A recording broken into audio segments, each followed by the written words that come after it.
The dust of the reed-lined road has barely settled, yet Chen Ping'an has already left, Li Baozhen battered, stripped of 2 priceless life-saving treasures, and alive only because of an old promise. Now his party rides an immortal ship toward Mountain Cliff Academy, where Pei Qian is learning that the jianghu is ruled as much by the human heart as by swords and fists. But among the drifting clouds, an ancient earth immortal named Wei Liang has quietly boarded the same vessel, watching Chen Ping'an from afar as questions of law, strength, kindness, and the Tao begin to gather around them. Someone has just pushed open the pavilion door with enough road dust on their robes to prove they have been wandering the jianghu again. Good timing. Daoists, the tea is hot. The storyteller has fresh gossip from an immortal ship, and Zhu Lian has somehow survived another evening without being beaten into silence. Come closer, before Pei Qian claims all the snacks. Tonight's tale has flying swords, lost opportunities, hidden immortals, and more lessons about the human heart than any sensible traveler would willingly ask for. On the lonely road beneath the night sky, Li Baozhen stared at the young man who should never have appeared here. His thoughts turned faster than a wheel on a mountain descent. Was Liu Qingfeng, seated inside the carriage behind him, secretly arranging his death? Did Liu Qingfeng intend to monopolize influence over the Azure Phoenix Nation? Yet that possibility collapsed almost as soon as it formed. Imperial preceptor Pei Qian would never allow Liu Qingfeng to grow without restraint. Keeping Liu Qingfeng and Li Baozhen opposed, forcing them to balance one another, was far more in keeping with the embroidered tiger's methods.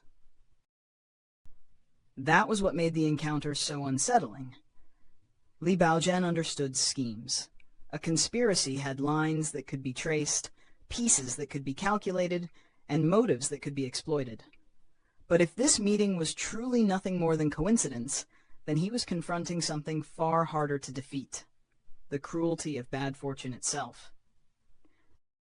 Li Baozhen released a quiet sigh. If someone had deliberately laid a trap for him, he almost preferred it. At least schemes could be answered with schemes, just as stones could be countered upon a go board. But if the heavens themselves had decided to ruin his night, perhaps intelligence alone would not be enough. Perhaps he really should find a temple, burn incense, and beg the Buddha for better luck. How is it? The old carriage driver studied the figures approaching along the road. When he answered, all traces of casualness had vanished from his voice. Among those following him, that hunchbacked old man is almost certainly a far-roaming tier martial artist. His cultivation is most likely no weaker than mine. Li Baozhen slapped his own forehead. Those intelligence reports have completely screwed me over. The latest reports had claimed that 3 of Chen Ping'an's 4 Grandmaster-level attendants had departed during their stay at the capital's 100-flower garden. Only 2 remained. One was Zhu Lian, whose strength had been marked as unknown, though there was speculation that he might merely be a Vajrabadi tier martial artist. The other subordinate had behaved strangely and displayed little during the conflict at the Lion Garden, leading the spies to conclude that this person was probably weaker than Zhu Lian. As for Chen Ping'an himself, the punches he had thrown atop the Lion Garden walls proved that he was at least a 5th-tier pure martial artist. He could also draw talismans. He wore an immortal Dao robe whose grade had resisted identification. At his waist hung jianghu, a sword-nurturing gourd, though the great Li spies still did not know whether any flying swords were actually being nurtured inside it. The problem was not that the Green Ripple Pavilion possessed no information. The problem was that scattered facts had created the illusion of understanding. Chen Ping'an had been measured piece by piece: martial realm, talismans, Dao robe, gourd. Yet the sum of those reports still failed to reveal what kind of opponent he truly was. In the martial world, incomplete intelligence could be more dangerous than ignorance. Until tonight, however, Li Baozhen had not cared. As long as Chen Ping'an remained inside the Azure Phoenix Nation's capital, even an overnight transformation into a terrestrial immortal would not necessarily have disturbed his plans. Li Baozhen was not playing against Chen Ping'an with his own strength. He was borrowing the unstoppable southward momentum of the great Li Empire. In his eyes, Chen Ping'an was merely one stone trapped upon a far larger go board. Across the southeastern lands of the eastern treasured Vile continent, agents of Great Li's green ripple pavilion shifted constantly, forming an invisible spiderweb whose strands moved with every change in politics, cultivation sects, clans, and armies. Before Li Baozhen left the Great Li Empire, Imperial Preceptor Pei Qian had presented him with 3 roads. The first led toward the Great Sui Nation, where he would watch the Imperial Gao clan, the Yellow Court Nation, and the former vassal states still tied to Great Sui. The second road led to the luminous Vermilion Empire. The greatest obstacle to Great Li's southern campaign, sword cultivators were abundant there, while the movements of Lakeview Academy farther south demanded constant attention. The third road led here, to the Azure Phoenix Nation. Compared with the Great Sui Nation and the luminous Vermilion Empire, it seemed almost insignificant, like a secluded town far from the center of the storm. Yet during the previous 2 years, wealthy clans migrating south from the central regions of the continent had caused the Green Ripple Pavilion to steadily increase its investment in this seemingly quiet land. And that was only what Li Baozhen had been permitted to see after becoming an official. Otherwise, how could he explain his failure to obtain proper files concerning the old carriage driver sitting only a few steps in front of him? Li Baozhen was no fool. Tong Chong stood within the Azure Phoenix Nation's imperial court. Zhu Fengshan of the Great Marsh Gang held weight in the cultivation world. And not long ago, Pei Qian himself had come here, and even broken precedent by meeting the Lion Garden's Liu Qingfeng. Those signs told Li Baozhen that the Azure Phoenix Nation was far more important than its outward appearance suggested. Choosing this place as the foundation from which he would rise within Great Li's bureaucracy had therefore been a calculated gamble, and so far it had paid off. More importantly, it kept him away from the violent political whirlpool surrounding Great Li's Imperial Song Clan, where even powerful figures could be ground into dust. Yet tonight, fortune had chosen the most inconvenient moment possible to bare its teeth. In only a few more days, a formidable protector assigned to Li Baozhen would enter the Azure Phoenix Nation.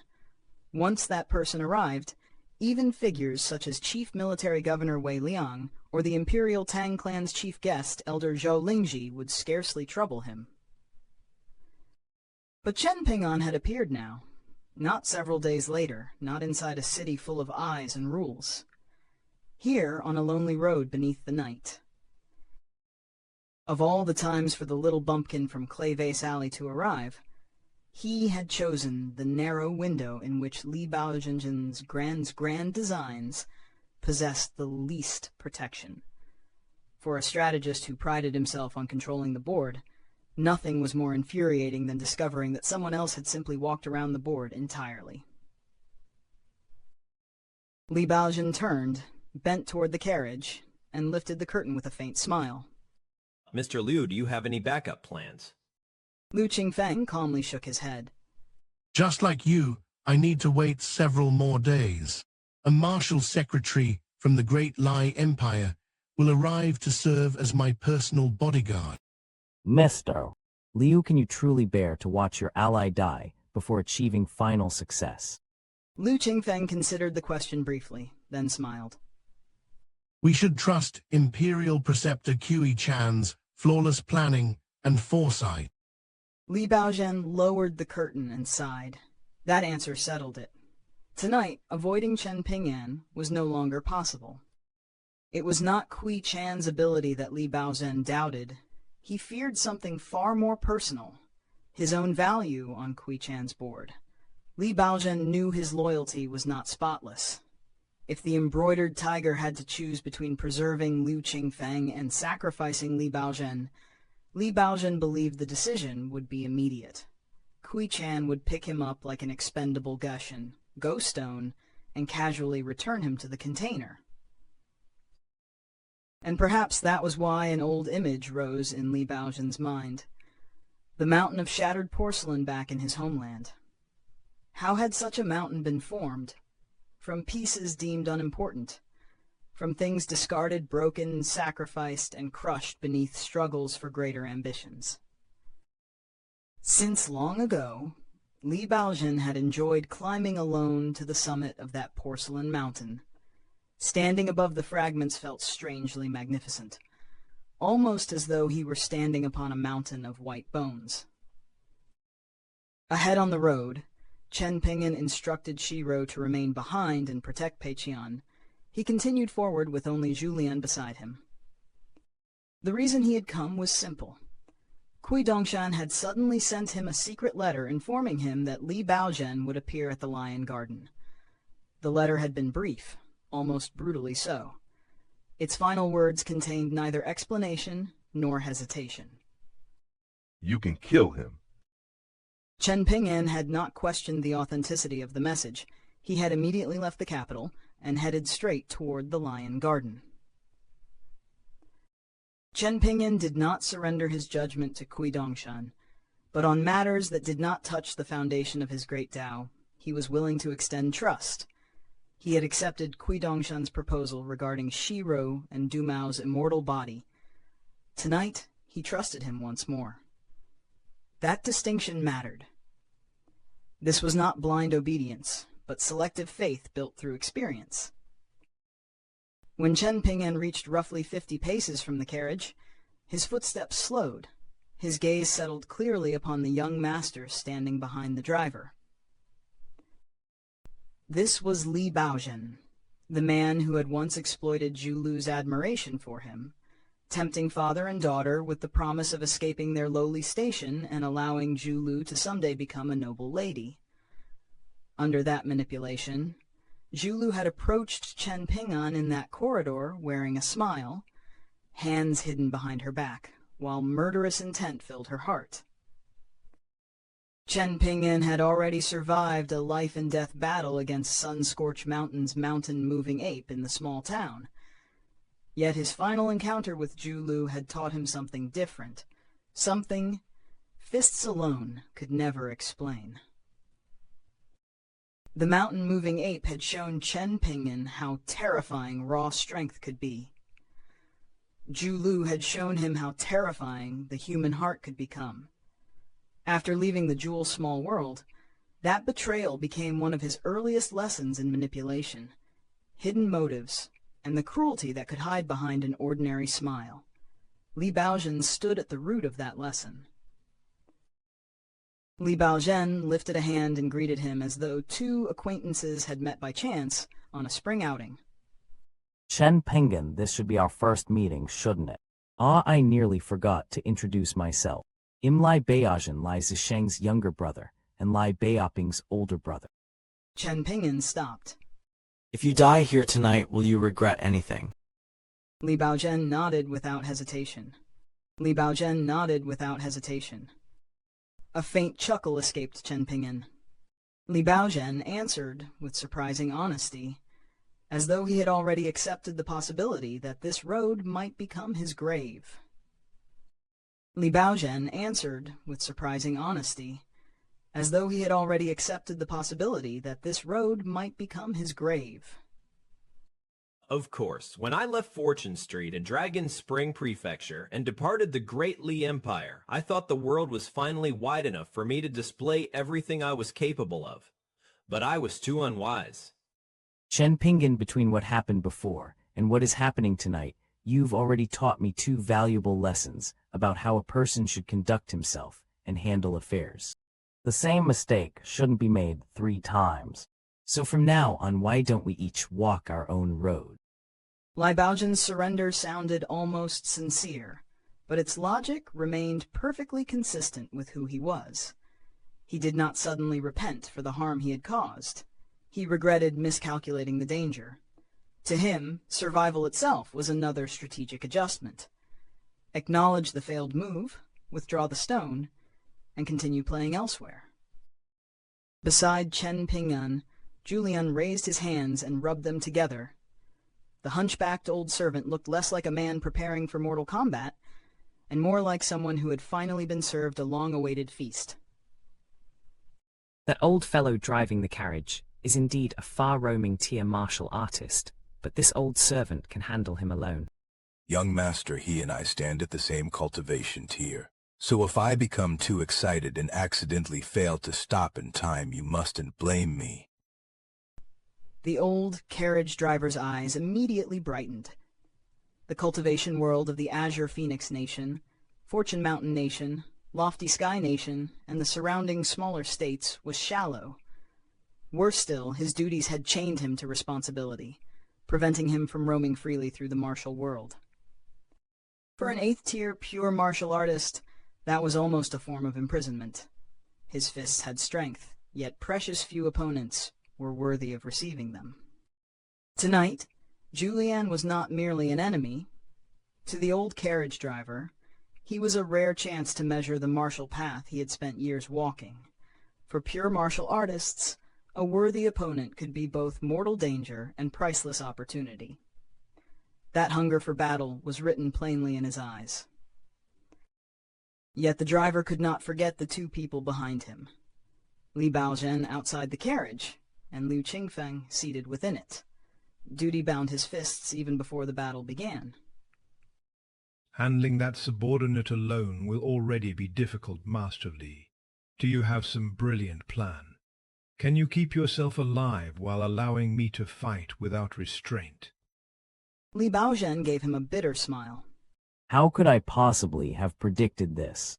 My brilliant plans are useful for harming other people, not for saving myself. The old carriage driver slowly stood. So now you're completely helpless. You've plotted for so long, dragged countless people into your web, and this is the result. Li Baozhen's smile did not disappear. Then it'll have to trouble you to exert yourself a little more tonight. If you do, perhaps it'll still have a chance to repair the situation before it becomes irreversible. The old carriage driver clearly disliked him, but powerful martial artists in the Eastern Treasured Vile continent often carried obligations heavier than their own preferences. He could not simply abandon Li Baozhen because the young strategist had become inconvenient. The carriage suddenly trembled. A gentle breeze brushed past Li Baozhen's face, and the old driver vanished from beside him. In the next instant, the 8th-tier martial artist was already lunging toward Chen Ping'an. The reeds beside the road bent violently beneath the pressure of his charge, bowing toward Chen Ping'an and Zhu Lian as though a sudden gale had swept across the earth. Zhu Lian, back still hunched as always, stepped forward. One arm shot out like lightning. The old carriage driver's fist came roaring in, wrapped in surging fist aura that sent his sleeve snapping backward. Zhu Lian caught it head-on. The collision detonated through the silent night.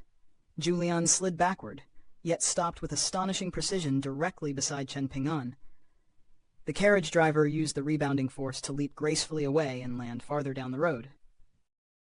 On both sides, the reeds crashed outward beneath the shockwave. Countless stalks scraped against one another, their harsh rustling suddenly deafening in the otherwise deathly still night.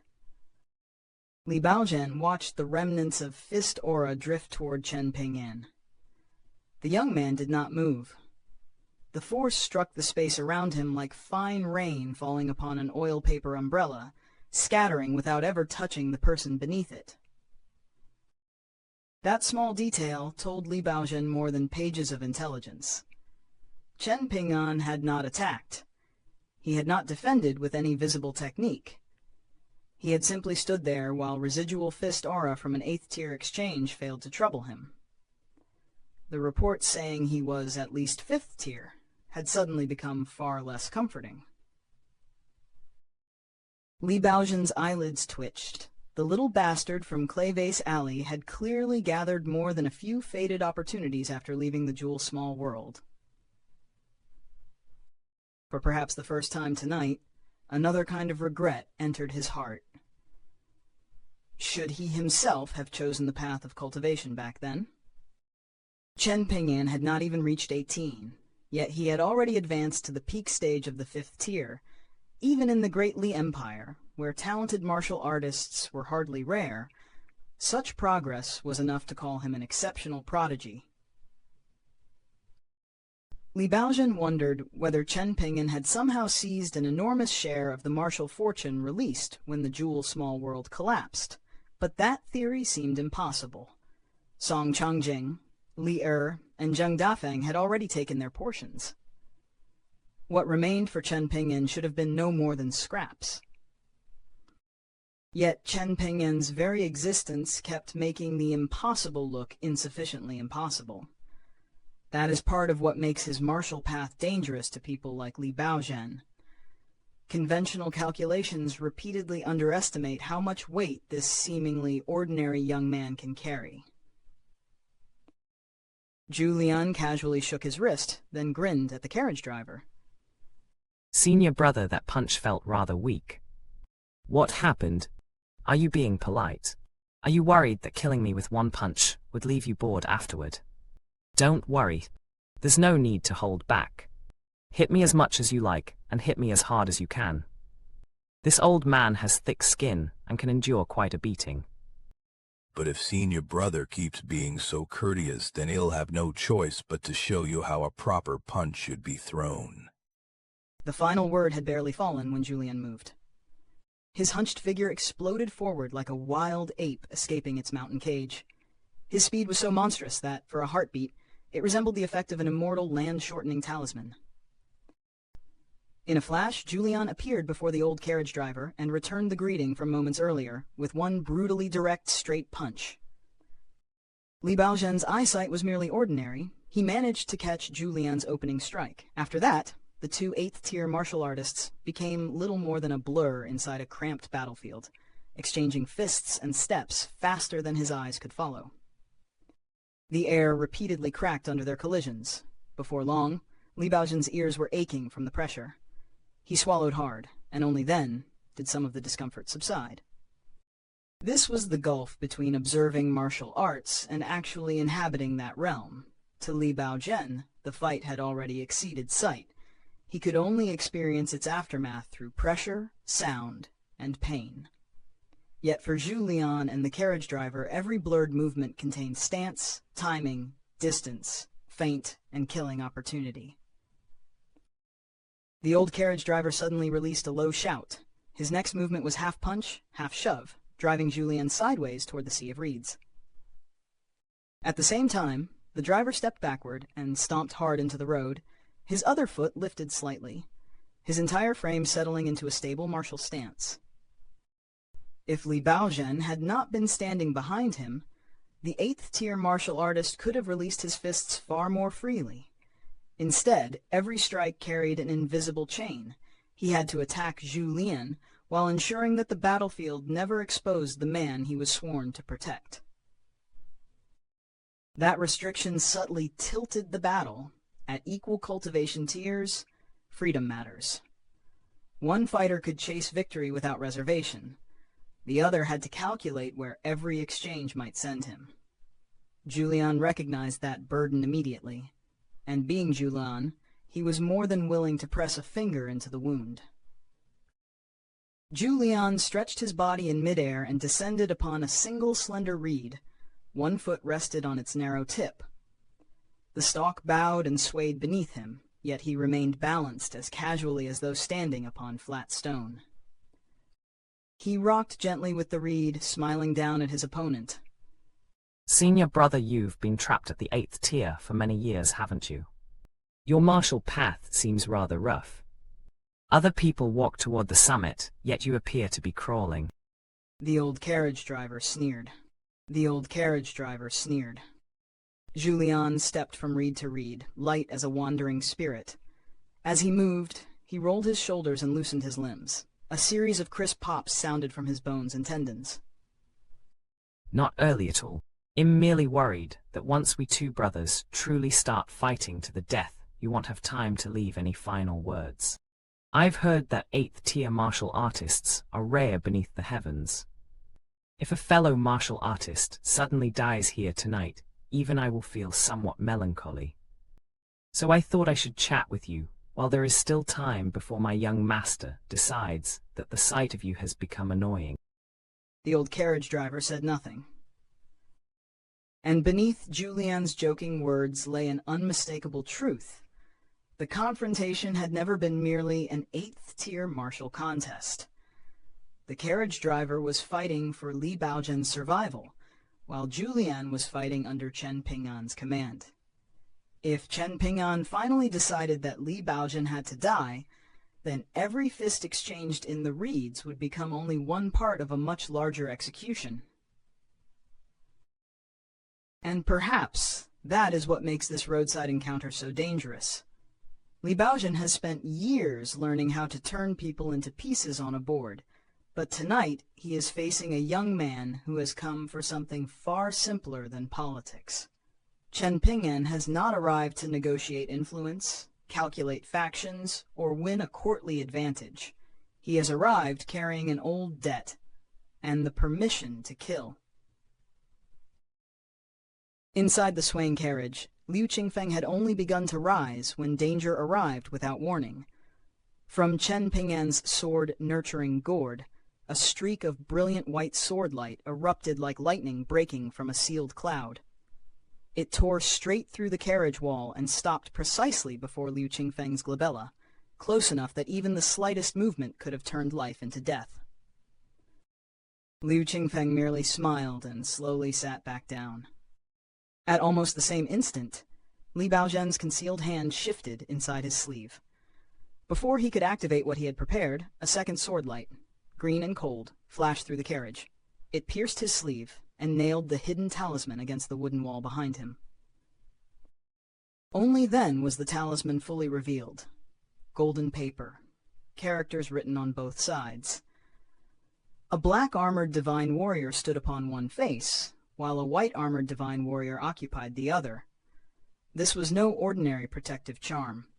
It was the day and night wandering deity True Body Talisman, an inheritance that had already vanished from the majestic world. The exchange had lasted only an instant, yet the balance of power was already clear. Chen Ping'an had not merely suppressed two men. First and 15th had separately sealed Liu Qingfeng's movement and Li Baozhen's hidden countermeasure, demonstrating the frightening precision of a swordsman who expected tricks before they were revealed. You can stop now. There's no need to fight anymore. I, Li Baozhen, will accept my fate of death. The carriage driver had barely reacted when Zhu Lian's anxious shout came from the battlefield. Don't stop. Senior brother, we can enjoy our fight here. That won't prevent my young master from discussing proper matters with your master. The old driver nodded and immediately rushed toward Zhu Lian. Steel, fists, and killing intent continued beyond the carriage, while Chen Ping'an walked calmly beside its wheels as though the battle had nothing to do with him. Li Baozhen remained seated, his posture almost resembling a condemned prisoner, calmly presenting his neck. Chen Ping'an, however, looked past him toward the carriage curtain. I once thought the saying from the book's Ghosts and Deities pry on prominent and wealthy clans was quite fitting. It turns out I was mistaken. There is another description that suits this much better. Fortune and calamity aren't predetermined and are instead summoned by one's actions. Chen Ping'an offered no answer. He did not need to. A scholar like Liu Qingfeng had read such principles since childhood, then entered government and witnessed how those principles changed once they collided with power, ambition, and survival. Perhaps that was precisely why Chen Ping'an remained silent. Knowing a principle and living according to it were two completely different matters. The danger of intelligent men like Liu Qingfeng was not ignorance. It was that they understood every boundary clearly, and could still decide when necessity justified crossing one. By contrast, ambitious cultivators such as Zhu Fengshan were often easier to understand. Life and death, fame and glory, victory and defeat. Their desires were sharp, direct, and usually written openly upon their blades. Li Baozhen raised his eyes toward Chen Ping'an. One sat inside the carriage, the other stood beside it. Their gazes happened to meet at the same height. Regardless of how you managed to find me, how are you planning to return to the Great Li Empire after killing me tonight? Are you prepared to abandon your ancestral home in Dragon Spring Prefecture's Clay Vase Alley? Chen Ping'an studied the young man from Fortune Street, whom he had never truly known, yet who had been determined to kill him. Li Baozhen also carried the surname Li, and that only made the contrast more striking. How could someone from the same clan be so different from Li Shisheng and little Baoping? Li Baozhen interpreted the silence as permission to continue. Am nothing more than a scholar who can't withstand even one punch from you. Truly, fortunes change. Only a few years have passed, yet everything has already turned upside down. Far too quickly, in fact. If I had known you would change this much, I would have persuaded Zhu He to join my side as well. Then perhaps I wouldn't be facing death in a foreign land while being uprooted from my home. The answer was a fist. One punch smashed into Li Baozhen's abdomen. The air vanished from his lungs. His body folded over, both hands clutching his stomach as he gasped desperately, pain twisting through him until he nearly vomited. Yet Chen Ping'an had used only the strength of a second-tier martial artist. That restraint mattered. Chen Ping'an was not losing control. Every ounce of force was measured. He wanted Li Baozhen to suffer, but he was still consciously keeping the punishment beneath the line of death. In a scene filled with anger, that precision reveals more discipline than brutality. Chen Ping'an seized Li Baozhen by the hair, dragged him from the carriage, and tossed him onto the yellow dirt road. Li Baozhen rolled several times before finally stopping with his limbs spread across the earth. Tears streamed from his eyes, not from regret, and not from grief, but from the body's helpless response to overwhelming pain. Then, astonishingly, Li Baozhen began laughing. Who would have thought that Li Baozhen would suffer such a fate one day? Liu Qingfeng, remember to collect my corpse and bring it back to the Great Li Empire's Dragon Spring Prefecture. Chen Ping'an crouched beside him. Li Baozhen stared directly into his eyes, and suddenly saw something both familiar and deeply unsettling. Chen Ping'an's gaze was not like the bottomless abyss hidden within Imperial Preceptor Qian. Li Baozhen had always been grateful that Qian's depths remained unreadable. To understand too much of the embroidered tiger's mind would itself have been dangerous. There was an old lesson behind such caution. The person who sees every fish in the deepest pond may discover things that were never meant to be seen. But Chen Ping'an's eyes shared one quality with Qian's, and Li Baozhen remembered that similarity all too clearly. Qian was an abyss without a bottom. Chen Ping'an was more like an ancient well whose bottom could just barely be seen. Yet somewhere beneath those still waters, Li Baozhen sensed the shadow of a sinister flood dragon circling, waiting for the moment it might finally raise its head. This was the true confrontation between them. Li Baozhen was no longer studying Chen Ping'an's fists. He was studying what repeated conflict might eventually turn Chen Ping'an into. To him, the greatest victory would not be surviving tonight. It would be seeing this principled young man someday become another calculating figure of the same ruthless world. A strange delight appeared in Li Baozhen's eyes. Chen Ping'an am waiting for you to become someone like me. I eagerly await that day. Chen Ping'an reached down and gathered a handful of dirt. Then the edge of his palm lightly struck Li Baozhen's throat. The sudden pain forced his mouth open, and Chen Ping'an pushed the soil inside before firmly covering his mouth. Does it taste good? Li Baozhen thrashed violently, his face turning red beneath Chen Ping'an's hand. What did you say? I can't hear you. Care to speak a little louder? Li Baozhen abruptly stopped resisting. With his gaze fixed upon Chen Ping'an's indifferent face, he forced himself to swallow the entire mouthful. It tasted fairly good. Chen Ping'an nodded. It's not easy to feed you shit right now, but feeding you some soil isn't difficult. Another handful followed. Chen Ping'an pressed Li Baozhen's mouth shut with even greater force, pushing his head slightly into the dirt road. Only after Li Baozhen swallowed again did Chen Ping'an loosen his grip. Li Baozhen's chest heaved violently. He coughed until flecks of dirt sprayed from his lips. Chen Ping'an merely lifted his right hand and flicked his sleeve, brushing the flying specks aside. Then Li Baozhen screamed. Chen Ping'an's left hand had already clamped around his left wrist. Bone creaked beneath that grip. Li Baozhen's secretly clenched fist was forced open, revealing a jade pendant he had quietly seized from his waist. 2 characters were carved into the ancestral jade, Dragon Palace. The pendant had seemed unremarkable before, but now it had become crystal clear with a thin strand of light racing rapidly through its interior. Chen Ping'an shattered Li Baozhen's wrist. His left arm immediately fell limp. He had been only a heartbeat away from activating the jade pendant's mystical power. Thanks. At his call, the flying swords, 1st and 15th, withdrew.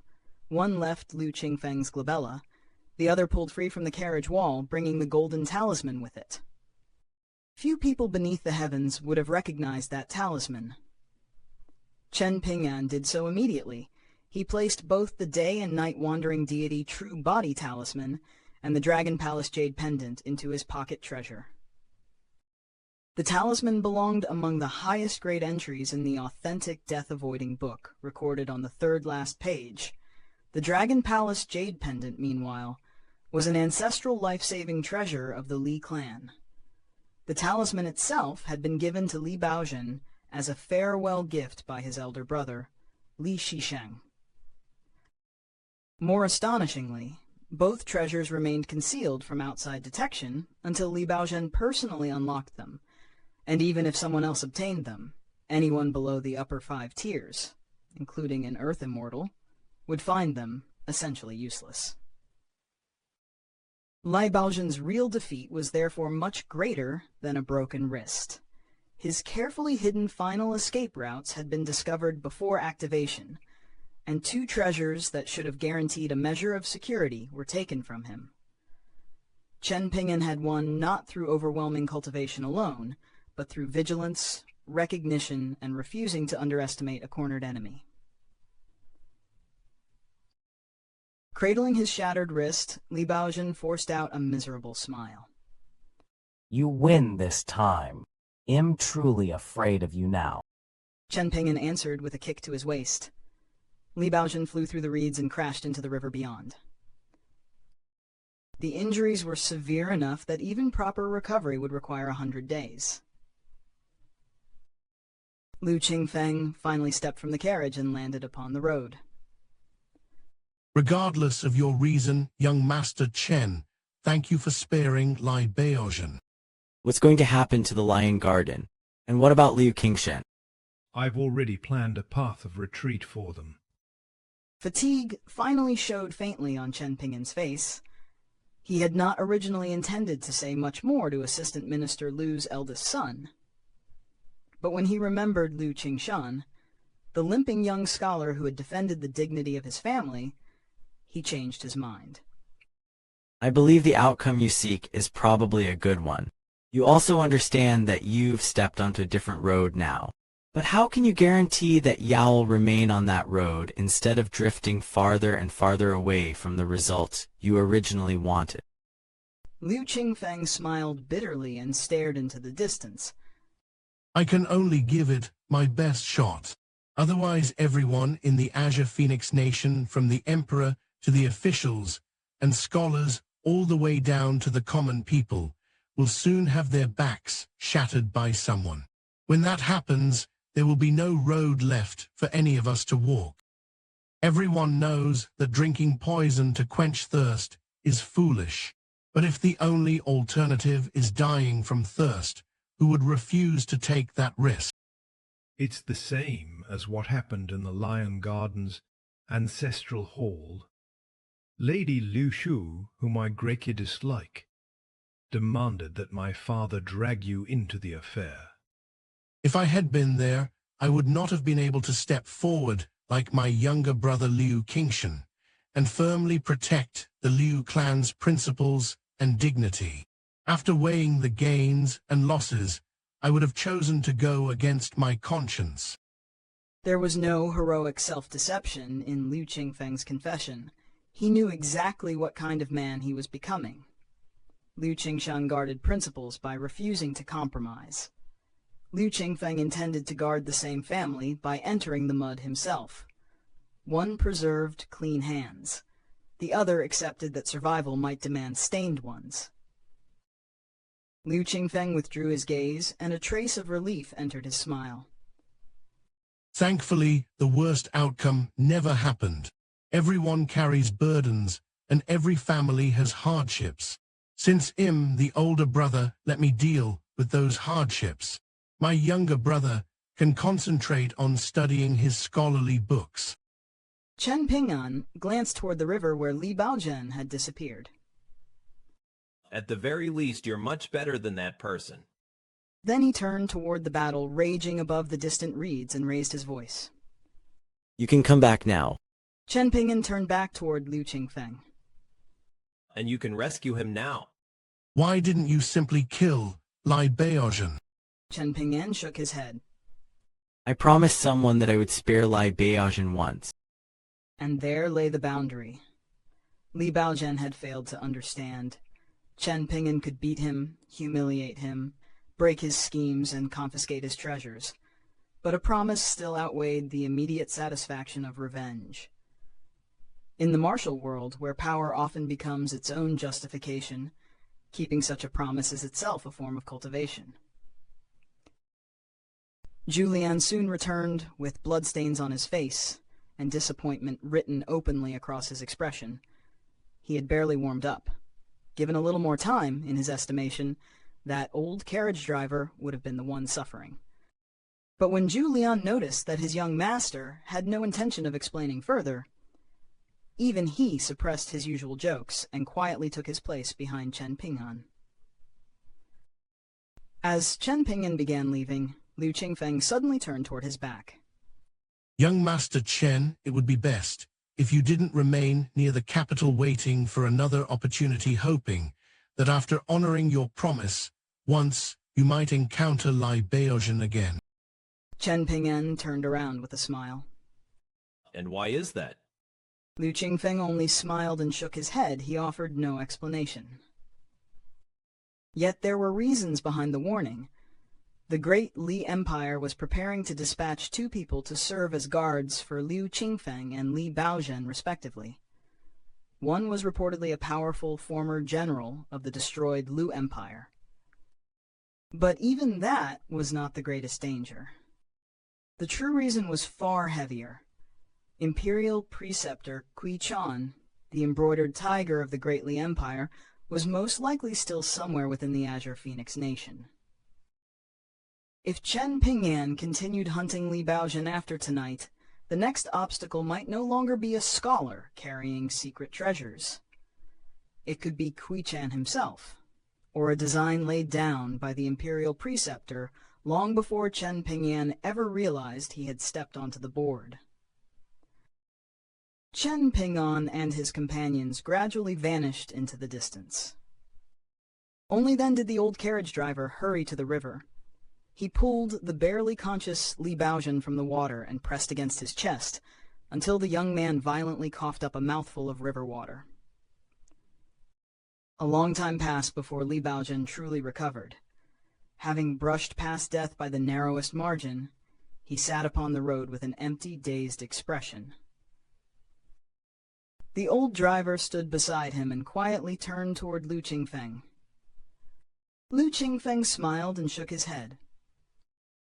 And with that single silent exchange, Li Baozhen survived another brush with death, one he did not immediately realize had occurred. That glance was chilling, precisely because nothing needed to be said. Chen Ping'an had spared Li Baozhen because of a promise. Liu Qingfeng, moments later, was given his own opportunity to determine whether Li Baozhen should continue breathing. Tonight, Li Baozhen's life depended less upon his treasures than upon the restraint of other men. Li Baozhen sat with his back toward both men. Filthy, soaked, bruised, and more disheveled than perhaps ever before in his life, He suddenly raised his hand and slapped himself hard across the face. Then he turned around with a smile. By the looks of it, mister, Liu still cares greatly about the Imperial Preceptor's opinion. Liu Qingfeng crouched beside him. If someone else had been sent to the Azure Phoenix Nation, they wouldn't necessarily have performed any better than you. Li Baozhen deliberately mimicked a burp. I'm completely stuffed after eating all that soil and drinking so much water. Sure enough, the waters of the cultivation world are deep enough to drown anyone. I almost became a corpse at the bottom of that lake. Liu Qingfeng reached down and helped him stand. It appears we should return to the Lion Garden first and find you a fresh set of clothes. Li Baozhen tilted his head and hopped awkwardly several times, trying to shake water from his ears. Then, astonishingly, his brilliant smile returned. No need. There's no reason to change at all.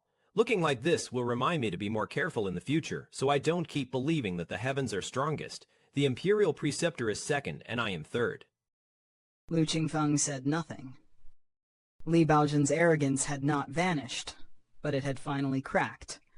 A man who once placed himself beneath only heaven and Pei Qian had discovered another name capable of breaking his calculations.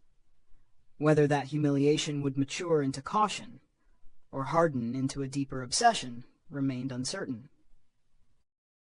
Once Li Baozhen climbed back inside the carriage, the cold finally reached him. His soaked body began to shiver uncontrollably. The horse-drawn carriage slowly rolled away from the reed-lined road and returned to the official highway. Chen Ping'an never appeared again. Inside the carriage, Liu Qingfeng finally spoke. Firstly, I advise you to return to the Lion Garden.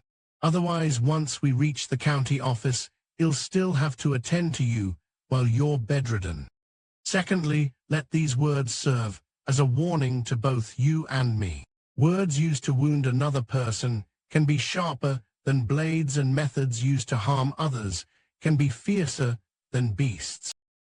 Li Baozhen's lips had gone pale. His teeth chattered involuntarily as he stared at Liu Qingfeng.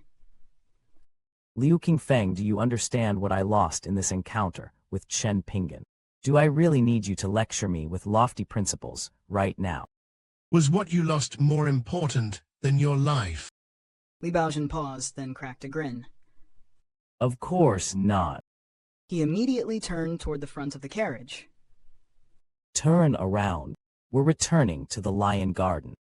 Liu Qingfeng closed his eyes and quietly rested his mind. Only now did Li Baozhen truly begin regarding Liu Qingfeng as an ally, and more importantly, as someone worthy of standing on equal ground with him. Or perhaps it was more accurate to say that at this moment, Li Baozhen finally conceded that he was inferior to Liu Qingfeng. Liu Qingfeng's name meant cool breeze, yet his heart had long resembled extinguished ashes. But tonight, amid calculations, danger, humiliation, and the narrow distance between life and death, those ashes seemed to contain the faintest spark once more. And perhaps this is the most intriguing outcome of the entire encounter. Chen Ping'an defeated Li Baozhen with his fists and swords, but Liu Qingfeng defeated a portion of Li Baozhen's arrogance without throwing a single punch. One showed him that strength could shatter his schemes. The other showed him that judgment, restraint, and responsibility could pass cleverness. For those watching the currents beneath Unsheathed's martial world, Liu Qingfeng may be the figure worth remembering most carefully here. He possesses neither Chen Ping'an's flying swords nor Li Baozhen's secret treasures. Yet he is willingly stepping onto a road where nations, consciences, families, and the schemes of Pei Qian may all collide. Those who devote themselves completely to the task before them may fail to hear even thunder splitting the heavens. And unexpectedly, within the seemingly small Azure Phoenix nation, such a person had appeared. Of everyone traveling beneath the night sky, Shiru was the most relaxed. Their departure from the capital of the Azure Phoenix Nation had come suddenly and mysteriously. Chen Ping'an had merely said that he needed to visit someone from his hometown, yet Shi-Ru had sensed something Pei Qian had completely missed. An unfamiliar aura buried deep within the young man's normally steady presence. It was killing intent. Not wild rage, nor reckless bloodlust, but the cold edge that appears when a person has already decided that violence may become unavoidable. For someone as restrained as Chen Ping'an, that made the knight's journey far more serious than his words suggested. And sure enough, Zhu Lian had fought someone fiercely. When both men returned, however, Chen Ping'an and Zhu Lian declared that the matter was settled. Shi-Ru asked nothing more. She trusted Chen Ping'an. If he personally said there was no problem, she believed him. Zhu Lian was another matter entirely. Even if that old fox beat his chest until his ribs cracked while swearing that everything was fine, Shi-Ru would still doubt every word.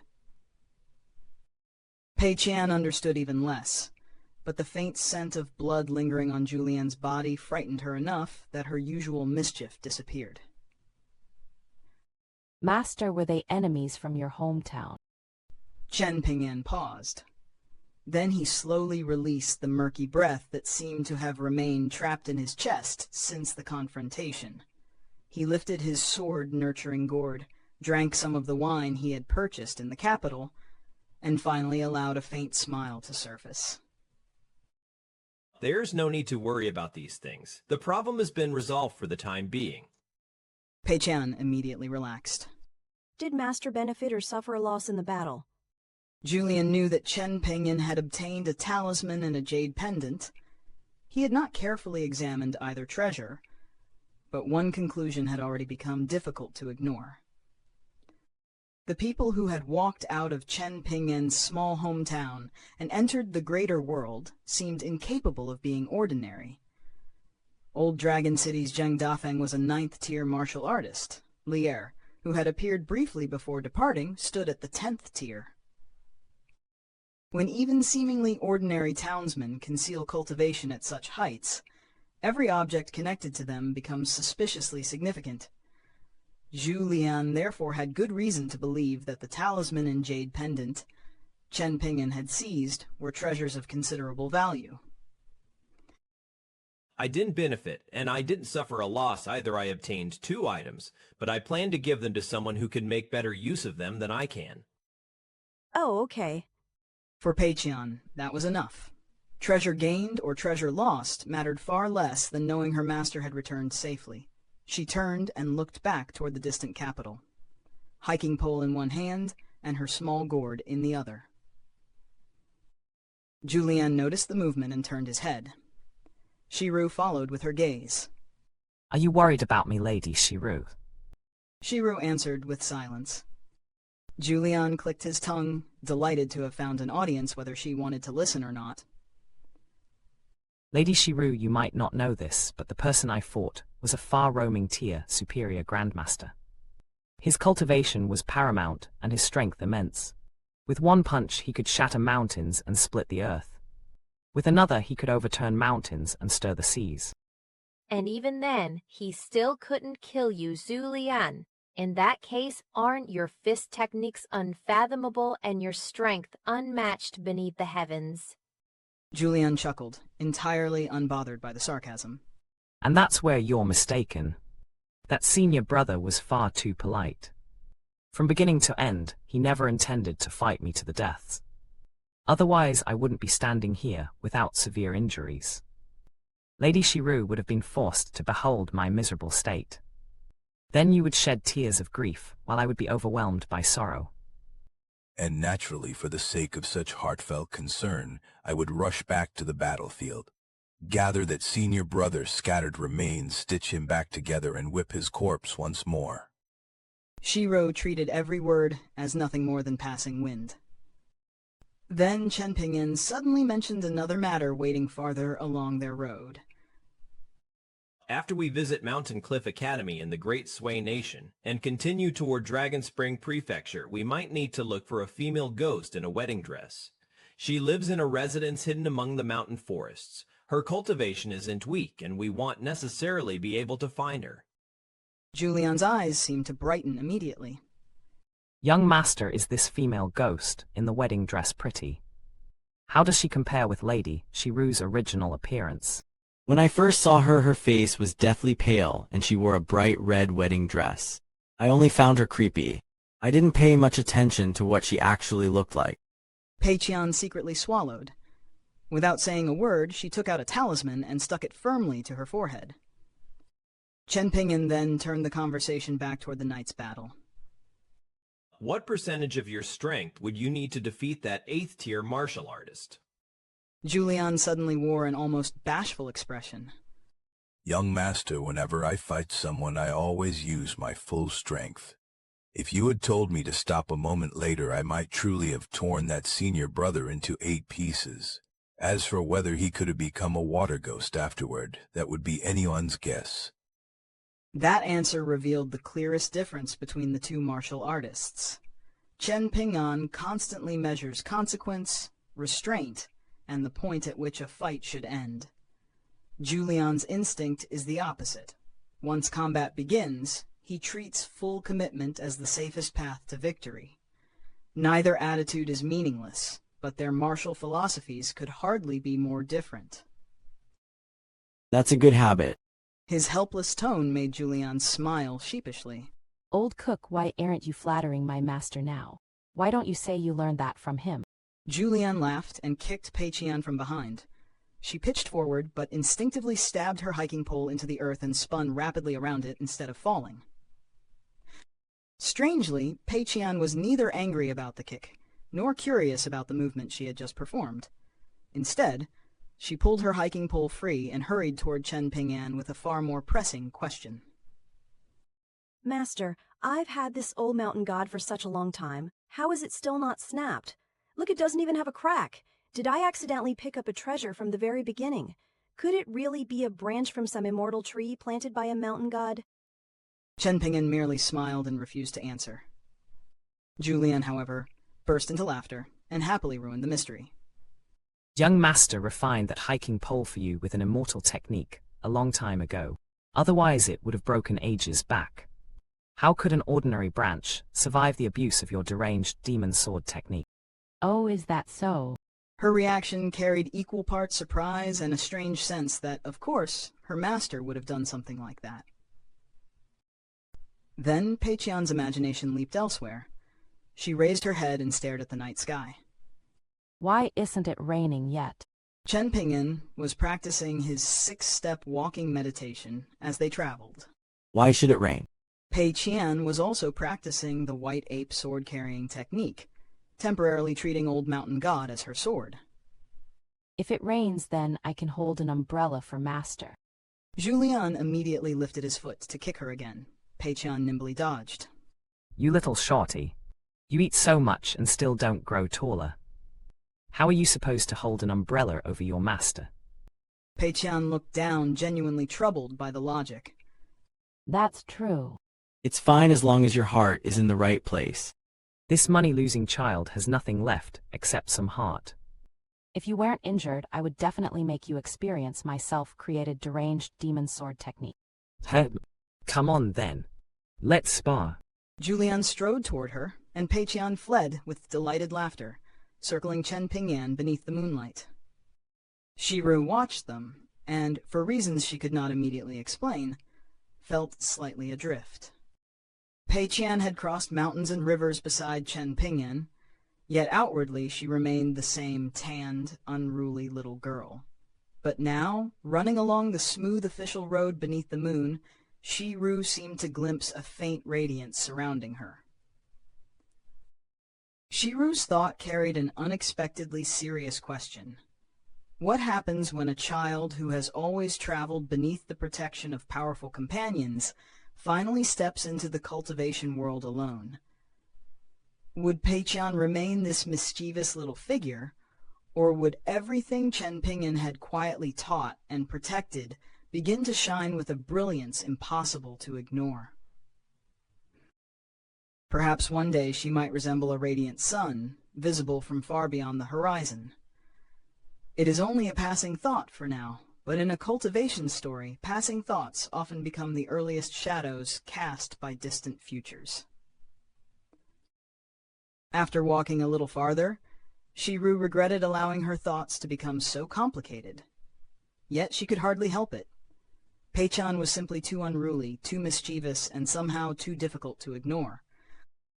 Summer had already arrived, and before long the group would reach the immortal ferry station in the eastern region of the Azure Phoenix Nation. One day, Pei Qian ventured deep into an old mountain forest to gather dry branches for cooking. When she came charging back, dirt covered her clothes, grass clung to her hair, and a gray hair dangled from her hands. Master, look what I caught. A wild hare. It hops incredibly fast. We're eating vegetarian food today instead of meat. How about you release it? Pei Qian froze. Catching the hare had taken considerable effort, and surrendering her prize so easily was painful. Master, can we keep it until it gets fat, then eat it later? I can tie it with a long rope and take care of it. If you really want meat, we can have Zhu Lian catch a wild boar for you later. Pei Qian carefully calculated the exchange and concluded that a wild boar was clearly the more profitable outcome. Her reluctance vanished. She drew a deep breath, spun around once, and hurled the startled hare away with all her might. The gray blur vanished through the forest almost instantly. Fly, my little bro. Shiru could only cover her face. Pei Qian dusted off her hands and squatted beside the stove near Chen Ping'an. Master, what day is today? Is there some deeper meaning? Maybe it's the birthday of an important mountain god, so we're not allowed to eat meat while we're in the mountains. Chen Ping'an smiled. There's no deeper meaning. Eventually, they reached the immortal ferry station near the border of the Azure Phoenix Nation. Compared with every immortal ferry station Chen Ping'an had previously seen, this one was astonishingly ordinary. There were no imposing restrictive formations sealing it away from the mundane world. If anything, the place seemed almost worried that wealthy mortals might refuse to visit. Dozens of kilometers before reaching the ferry station itself, Chen Ping'an's group had already encountered people advertising routes, attractions, and immortal world experiences to passing travelers. The available journeys were strange and varied. Travelers could visit immortal abodes near the Azure Phoenix Nation, or sit atop a mountain at a so-called fishing platform, casting lines into the sea of clouds in hopes of catching precious birds or flying fish. Little wonder the road leading toward the ferry station bustled with people. It was there that Chen Ping'an began hearing news from the capital they had left behind. Emperor Tang Li had listened to the voices of the people and formally established Confucianism as the fundamental teaching of the Azure Phoenix Nation. Buddhism and Taoism would have to wait before their positions as second and third were determined. Meanwhile, the previously insignificant White Cloud Temple had abruptly become a royal Taoist temple where the imperial family went to burn incense and offer prayers. At the same time, a young monk from Whitewater Temple, previously unknown to the wider world, began preaching Buddhist teachings among ordinary people. He spoke inside temples, along roads, and even amid noisy marketplaces. His explanations were said to be so plain and direct that even small children could understand them. These changes were more than idle capital gossip. Confucianism, Buddhism, and Taoism were no longer competing only through lofty doctrines. Their influence was descending directly into courts, temples, marketplaces, and the lives of ordinary people. The Azure Phoenix Nation itself had become a stage on which great teachings were quietly contesting for human hearts. Chen Ping'an and his companions boarded an ordinary-sized immortal ship without incident. Yet once aboard, something unusual happened. Pei Qian became listless. After transcribing texts in Chen Ping'an's room, she quietly returned to her own quarters without her usual chatter or mischief. Chen Ping'an first asked Zhu Lian what was wrong. Zhu Lian had no explanation. Left with no answer, Chen Ping'an eventually sought Shiru's opinion, and she offered her guess. The next day, when Pei Qian finished transcribing her texts and prepared to leave, Chen Ping'an called her back. He led her to the bow of the immortal ship, where master and disciple stood before the railing and watched the endless sea of clouds. Chen Ping'an reached for his sword-nurturing gourd. Almost immediately, Pei Qian lifted her own little gourd above her head and glanced around. Chen Ping'an stopped before taking a drink. He retied the gourd at his waist and turned toward her. There's something on your mind. Pei Qian rose onto her tiptoes, trying to lean farther across the railing. When she finally spoke, her voice was unusually small. Master, after we reach Mountain Cliff Academy, will you stop liking me and only like little Beoping, the one who calls you junior uncle? Chen Ping'an looked toward the distant clouds and shook his head. Pei Qian immediately sat down, crossed her arms, and stubbornly looked away. Pei Qian immediately sat down, crossed her arms, and stubbornly looked away. I don't believe you. Chen Ping'an sat beside her. Instead of offering some grand explanation, he simply lifted one foot and winked. Pei Qian saw the pair of boots on his feet, and her gloom broke instantly. A smile spread across her face as she spun her little gourd. No lengthy lecture was needed. The boots carried a shared memory that Pei Qian understood immediately. Chen Ping'an answered her insecurity not by arguing with it, but by reminding her of the bond already built between them. Sometimes reassurance is strongest when it does not need to explain itself. Let us drink some wine, master. Chen Ping'an laughed, untied the sword-nurturing gourd again, and clinked it against Pei Qian's little gourd before taking a proper swig. Pei Qian merely pretended hers contained wine. She tilted her head back dramatically, mimed a deep drink, then retreated several steps while swaying like a tiny drunkard in a tavern. Oh ho ho, I think I've had a little too much to drink, master. Chen Ping'an laughed, despite himself. He was just about to warn her when Pei Qian stumbled backward into a burly man passing behind her. A long saber hung from the man's waist. His expression darkened immediately. Piss off, you blind little brat. He reached out, grabbed Pei Qian by the head, twisted his wrist, and prepared to throw her aside. But before his strength could erupt, another hand closed around his wrist. The one holding him was the young man with a sword on his back. Pei Qian immediately understood that she had collided with the man first and hurried to apologize. Sorry, I didn't see you walking behind me just now. Sorry for bumping into you. But the burly man only frowned. Being stopped in front of others seemed to wound his pride far more than Pei Qian's collision had inconvenienced him. He refused to yield. Astral energy surged as he tried to force away the seemingly impudent young swordsman before throwing Pei Qian aside. Then agony exploded through his wrist. The burly man's knees struck the deck. Sweat poured down his face. Chen Ping'an glanced at Pei Qian and calmly gestured for her to move behind him. With the hand holding his gourd placed behind his back, Chen Ping'an released the man's wrist. Then his other hand settled on the man's head. His fingers tightened like iron claws. Chen Ping'an bent down. The warmth from moments earlier had vanished completely from his expression. Are you seeking death? The change was immediate and revealing. Pei Qian had apologized because she was at fault for the collision. Chen Ping'an did not excuse that. But once the other man chose humiliation and violence over accepting the apology, the nature of the conflict changed. Chen Ping'an's protection had a boundary, and that man had stepped across it. The burly man's face turned bloodless, yet stubborn pride kept his mouth closed. He refused to beg. Only when the pain became unbearable did he finally shout. That's enough. You've crossed the line. They'll definitely make you pay for this. He had not boarded the immortal ship alone. 7 or 8 companions were traveling with him, and at the commotion, they immediately rushed over. Seeing their advantage in numbers, they prepared to join the confrontation.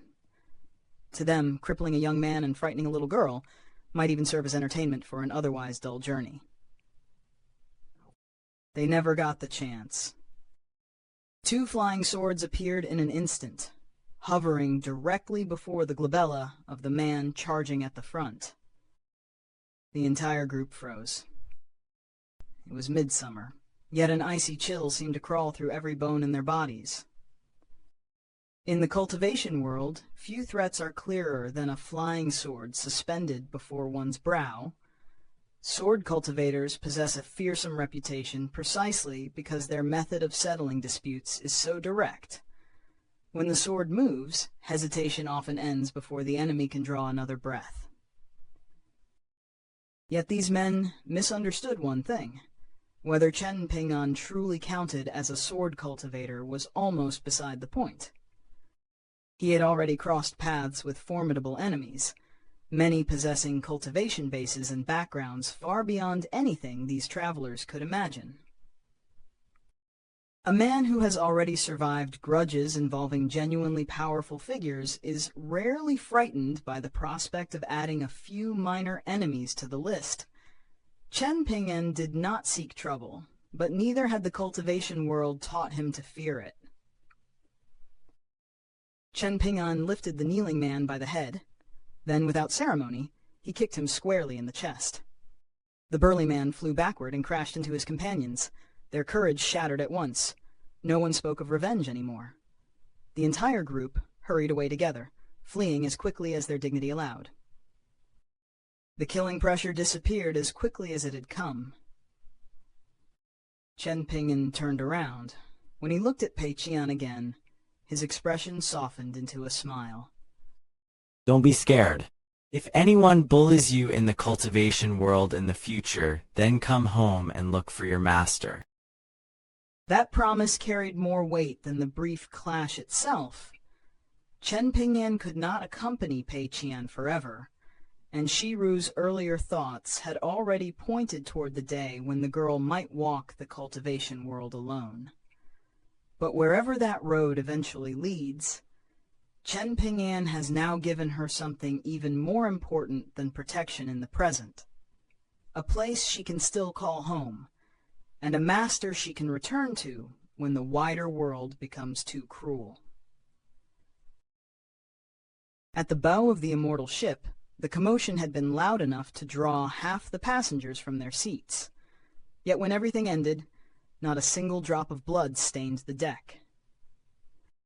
That alone left many spectators strangely dissatisfied. After all, they had witnessed a sword cultivator summon not one bonded flying sword, but 2, an abnormal sight even among cultivators, only for the conflict to end before becoming a true battle.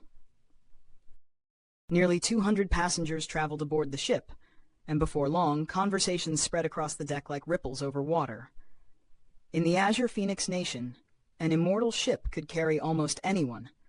Official immortals journeying on imperial business, vagrant cultivators chasing fame and fortune, wealthy clans broadening their horizons, and officials traveling with their families. The rolling sea of clouds beneath the vessel and the immortal cranes gliding across the heavens were wondrous at first. But after enough days in the sky, even such scenes became familiar. A genuine clash between people, however, especially one involving a sword cultivator, could make every pair of eyes brighten again. Compared with Chen Ping'an's calm indifference and the martial artists who had retreated in fear, the spectators were far more enthusiastic. Opinions flew back and forth until a rough consensus gradually formed. The young sword cultivator had been too domineering. To them, the matter had been trivial. Why injure someone over such a small dispute? Chen Ping'an could simply have revealed his identity as a sword cultivator and frightened the group away. Instead, he had kicked the burly martial artist so hard that the man could no longer stand. Didn't the injured martial artist provoke the sword cultivator first? The one who spoke was a little girl traveling with her parents. Her question was simple, almost embarrassingly simple, and perhaps precisely because of that, none of the adults wished to answer it. Her parents, both from wealthy clans of the Azure Phoenix Nation, ignored her just like everyone else. The adults continued guessing at Chen Ping'an's background. Was he from Li Tuanjing's Wind Lightning Field? From Sun-Scorched Mountain, where Sword Chi soared to the heavens? Or did he belong to some other powerful lineage? Others mocked the young sword cultivator instead. Young sword cultivators truly were as arrogant as the rumors claimed, they said. If his temper was already this fierce at such an age, sooner or later he would encounter an earth immortal even more unreasonable than himself, and finally taste the same medicine. But if that big brother in white with the sword on his back wasn't strong enough, wouldn't that whole group have bullied and beaten him already? Again, no one answered her. In the eyes of the adults, what could such a small child understand about the ways of the world? Yet the irony was difficult to miss. The adults believed themselves experienced enough to judge right and wrong, while the child alone kept returning to the simplest question of cause and consequence. Who had threatened whom first? A little irritated at being ignored, the girl wandered toward a quieter section of railing near the bow. Standing on her tiptoes, she stared across the endless clouds. To her, those mountains of white vapor looked like enormous balls of cotton candy floating across the heavens. She stretched out one small hand, pretended to scoop up a cloud, stuffed the imaginary sweetness into her mouth, then patted her belly in satisfaction. Just like that, her anger toward the adults vanished. In truth, she had wanted to approach the tanned little girl from earlier and ask her to play. They appeared close in age, but she had been shy, and her parents had repeatedly warned her that an immortal ship was not home. She could not wander wherever she pleased. After the confrontation at the bow, she became even more hesitant. Then she noticed someone nearby. A remarkably handsome man stood before the railing. He looked around 30, yet there was something strangely indistinct about his age.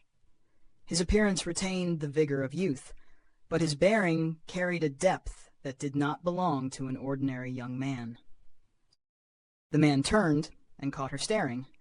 Yuan Yanshu immediately twisted away, pretending with great seriousness to admire the scenery. The handsome stranger smiled. Then, almost playfully, he copied what she had done moments earlier. He reached toward a mountain-shaped cloud drifting beside the immortal ship. The snow-white vapor trembled. A brilliant white thread separated from it, glittering beneath the sunlight as it flew directly into his palm. With a few movements of his fingers, he rolled the thread into a tiny white ball and held it toward the little girl as though offering her a taste. Yuan Yanshu shook her head furiously. The man simply tossed the cloud ball into his own mouth. The little girl's eyes widened in amazement. In her heart, there could be only one explanation. This handsome stranger was an immortal. The man leaned lazily against the railing. He truly had little to do. This journey had only two purposes: to leave the capital for a while and clear his mind, and to personally observe the young man who might very well belong to the same teaching as himself. His name was Wei Liang, the chief military governor of the Azure Phoenix Nation. He was the strategist who had devised the encirclement of the Yellow Earth Bull, using it to draw out vagrant cultivators and eliminate them.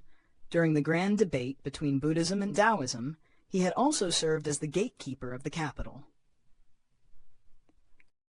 That grand debate had not truly concluded, which was precisely why Emperor Tang Li had been so reluctant to approve Wei Liang's leave. Wei Liang was older than the Azure Phoenix Nation itself. Long ago, he had been a trusted subordinate of the founding emperor and one of the dynasty's chief strategists. With the capital now tangled in hidden currents, Emperor Tang Li felt that letting Wei Liang leave was almost like removing a guard from beside his bed while hungry tigers and wolves prowled in the darkness. Yet in the end, the emperor could only grit his teeth and agree.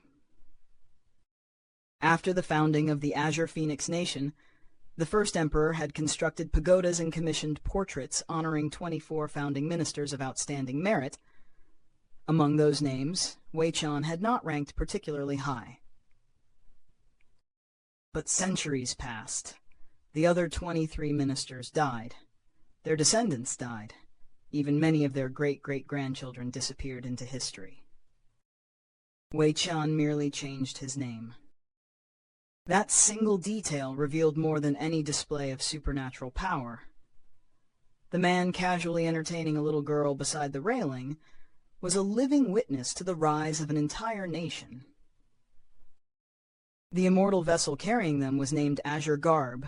From the outside, it resembled the massive warships mortal dynasties used to cross great rivers and lakes. Azure Garb was not especially fast. Its route even included deliberate detours, allowing passengers to disembark at famous immortal mountains and enjoy the wonders scattered along the journey. There was the fishing platform towering above the clouds, where visitors could use specially refined wooden rods to fish for sparrows and flying fish worth astonishing sums of money. There were lofty peaks covered in inns, where travelers could watch sunrise ignite the horizon and sunset drown the cloud sea in fading light. At another immortal force, wealthy guests could spend a small fortune on rare seeds, then entrust them to agrarian cultivators, who would nurture them into strange and marvelous plants, ornaments for magnificent estates, or elegant gifts when favors needed to be exchanged. Some mountains even raised immortal beasts specifically for wealthy visitors. Guests could enter under the protection of cultivators, cross rivers, climb dangerous slopes, and experience carefully controlled perils before finally capturing one of those beasts themselves. Wei Liang's history within the Azure Phoenix Nation was colorful beyond measure. His personal life, however, was startlingly empty. Several weddings had supposedly been held at the chief military governor's residence, but every one of them had merely been a disguise meant to deceive outsiders. Wei Liang had remained alone throughout his long life. He had no descendants. And somehow, in what felt like only a few blinks of an eye, centuries had passed. Wei Liang crouched down beside the little girl. "What's your name, little girl?" Yuan Yanshu hesitated before answering. My name is Yuan Yangsu. Wei Liang nodded, immediately drawing meaning from the characters of her name, speech and cogency, and connecting them to the Yifa philosophy of the old Tongcheng school, a literary tradition that had already been silent for many years. Judging from your name, someone among your elders admired the Tongcheng school's Yifa philosophy, but that school has been quiet for a very long time. I would guess your father didn't choose this name. Your grandfather did. Am I right? Yuan Yanshu stared at him in astonishment. Her admiration immediately rose another level. This immortal could even guess something like that. Yuan Yanshu immediately jogged over and crouched beside him. Farther away, her mother immediately grew anxious. Her father, an elegant middle-aged scholar, was also preparing to retrieve his daughter.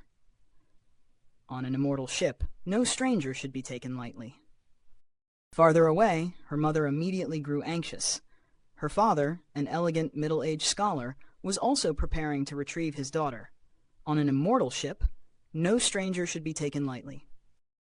But the elderly guest elder accompanying the Yuan clan gently shook his head. Perhaps this is a fated opportunity connected to an immortal from the mountains. We should remain here and observe. Only then did Yuan Yanshu's parents relax slightly. Anxiety remained, but beneath it, anticipation quietly began to grow. Wei Liang sat cross-legged beside the railing, palms resting upon his knees. Azure Garb sailed over an unbroken blanket of cloud, making the immortal ship appear as though it were gliding through a vast snow-white river. He first asked Yuan Yanshu what she thought about the confrontation at the bow. The little girl answered exactly as she had before, without embellishment and without trying to please him. When Wei Liang nodded in approval, Yuan Yanshu brightened. At last, one adult agreed with her. Children like you who have had little contact with the wider world are difficult to describe. Perhaps you are like the most beautiful and fragile porcelain in existence. Whether that porcelain eventually becomes a centerpiece in an elegant hall or a cracked jar abandoned beside a well depends greatly on how it is educated and raised. With proper upbringing, a child may be shaped into something wonderful. Without it, that same child may slowly grow crooked, and lose the proper paths. Teaching comes through words and through deeds, but deeds matter more. Words explain principles. Actions show those principles being lived. A child may not understand a long explanation from an elder, but children are endlessly curious. They watch everything. Principles spoken aloud are difficult for them to remember. What they witness with their own eyes is different. Through observation, they slowly build an understanding of the world, even if that understanding begins as something simple and black and white. That simplicity is childish, but it is also precious. Wei Liang was not merely discussing how to raise children. He was describing how a person's Tao of living begins long before that person can even recognize it. 1,000 grand principles heard later may struggle to uproot what was silently learned during childhood. As children grow, they rarely notice how they themselves are changing. A little every day, a little every year. Eventually, the worldview inside their minds solidifies, and once that happens, changing it becomes extremely difficult. That is why an adult may suddenly do something that appears completely unlike them, yet if one looks backward carefully, there were often signs all along. A parent's words and actions are therefore fundamental during a child's earliest years. Perhaps a parent scolds wrongly when a child makes a mistake. Perhaps they ignore the mistake because the child is still young. But if that continues, are they not eventually harming others, harming themselves, and harming their own child? Parents should know how to establish rules. Benevolence and righteousness are among reason's most important qualities. Punishment and penalties should be its least important. Wei Liang spoke without hurry. There was no grand immortal pressure, no booming proclamation, no Tao phenomenon illuminating the clouds, only a quiet voice beside the railing. Yuan Yanshu listened carefully, blinking every so often as she watched the handsome immortal speak. Therefore, while children are still young, parents should teach benevolence and righteousness through their own behavior. Once they grow older, teachers should use the sagely texts to explain those same principles in words. Parents provide the practical foundation. Teachers elevate understanding. Neither can be missing. Worse still is when the two contradict each other. Yuan Yanshu remained silent. Whether she truly understood was impossible to say, but at the very least, she knew that when another person was speaking seriously, she should listen instead of interrupting. Wei Liang looked at her and smiled. Do you know what kind of person is most willing to listen when others speak reason? Yuan Yanshu shook her head. At first, children listen to their parents. Then they become students and listen to their teachers. After they grow up, they enter another world entirely. The weak listen to the strong. The poor listen to the rich. Subjects listen to their emperor. Those outside the mountains listen to those within the mountains. And those within the mountains listen to the people standing at the very peak. The clouds continued flowing beneath them, serene and boundless. Yet Wei Liang's words had quietly turned from family teachings to the structure of the entire world. But then another problem appears. What happens when the strong are wrong, yet the weak still treat their words like absolute truth? At that point, morality and righteousness alone may no longer be enough. Then the world needs law. There must be something even loftier than the immortal arts of the mountains. Something that commands greater respect. Something capable of restraining even those who call themselves strong. Something that can make a powerful person shrink back like a disobedient child, being reprimanded by a parent, or feel pain like a student whose palm is struck by a teacher's ruler. For an earth immortal to speak of something standing above immortal techniques was no casual metaphor. Wei Liang's cultivation path was tied to this very idea. Strength should not merely command obedience. Strength itself should face restraint. A dazzling smile appeared on Wei Liang's face. Yuan Yanshu's little mind was thoroughly tangled, so she nodded with complete honesty. Yuan Yangshu's little mind was thoroughly tangled, so she nodded with complete honesty. MHM. Wei Liang laughed. Actually, you've already remembered what I said. You simply don't understand it yet. Being willing to accept words you cannot yet fully comprehend and keeping them in your heart already makes you more impressive than many adults. After suffering losses, many adults learn nothing except a few little tricks for dealing with equally trivial mortal relationships. Then Wei Liang calmly assessed the little girl's future. Her cultivation aptitude was unremarkable, but she had been born into comfortable circumstances. She would not need to worry about food or shelter, and barring some extraordinary upheaval, she was unlikely to encounter an event violent enough to completely reshape her character. Your cultivation aptitude is ordinary, but your family situation is good. You should have a stable life. When you are older, you may marry a good man and pass your years without suffering too many hardships. Yuan Yanshu immediately grew embarrassed. Like many children, she had played at mock weddings with her friends, draping a scrap of red cloth over whoever played the bride. She enjoyed the game more when the pretend groom was the studious boy from the neighboring Liu clan, and much less when it was the chubby boy from the Ma clan. Then Wei Liang raised one finger. Since you read clever and sensible, remember one more thing.